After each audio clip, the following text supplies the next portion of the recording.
Hi friends, എല്ലാവർക്കും എൻ്റെ പുതിയൊരു വീഡിയോയിലേക്ക് സ്വാഗതം. ഇന്ന് ഞാൻ കുറച്ച് ചീരകളെ നിങ്ങൾക്ക് പരിചയപ്പെടുത്തി തരാം. ഇതിനു മുമ്പ് ഈ ചാനൽ ആദ്യമായി കാണുന്നവർ നിങ്ങൾ സബ്സ്ക്രൈബ് ചെയ്ത് സപ്പോർട്ട് ചെയ്യാൻ മറക്കല്ലേ. അപ്പോൾ നമുക്ക് വീഡിയോയിലേക്ക് കിടക്കാം. അപ്പോൾ ഫ്രണ്ട്സ്, ഇതാണ് കേട്ടോ പൊന്നാങ്കണ്ണി ചീര. ഇത് കണ്ണിൻ്റെ തിമിരം മാറാനും ഒക്കെ നമ്മൾ തോരൻ വെച്ച് കഴിക്കുന്നതാണ്. വളരെ പോഷകഗുണമുള്ളതാണ് കേട്ടോ ഇത്. അപ്പോൾ ഫ്രണ്ട്സ്, ഇത് നമ്മുടെ സാധാ വെള്ളച്ചീരയാണ് കേട്ടോ. ഇത് തോരൻ വെച്ച് കൂട്ടും. ഇത് ഏറെ പോഷകഗുണമുള്ളതാണ്. കണ്ണിനൊക്കെ വളരെ നല്ലതാണ് കേട്ടോ. അതേപോലെ ഇത് നമ്മുടെ ചുവന്ന ചീരയാണ്. ഇതും അതേപോലെ തന്നെ കണ്ണിനൊക്കെ നല്ലതാണ്. ഇതും തോരൻ വെച്ച് തന്നെയാണ് കൂട്ടുന്നത്. പോഷകഗുണവും ഉണ്ട്. അപ്പോൾ ഫ്രണ്ട്സ്, ഇതാണ് കേട്ടോ ചക്രുമാനീസ് എന്ന ചീര. ഇത് പല സ്ഥലത്ത് പല പേരിൽ അറിയപ്പെടും.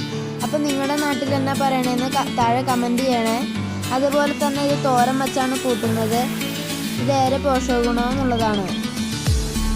അപ്പോൾ ഫ്രണ്ട്സ്, അടുത്തതാണ് സാമ്പാർ ചീര. ഇത് തോരൻ വെച്ചാണ് കൂട്ടുന്നത്.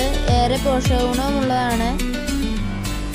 ഇത് ഒരെണ്ണം ഉണ്ടെങ്കിൽ പിന്നെ കാട് പിടിച്ചുണ്ടാവും കേട്ടോ ഇത്.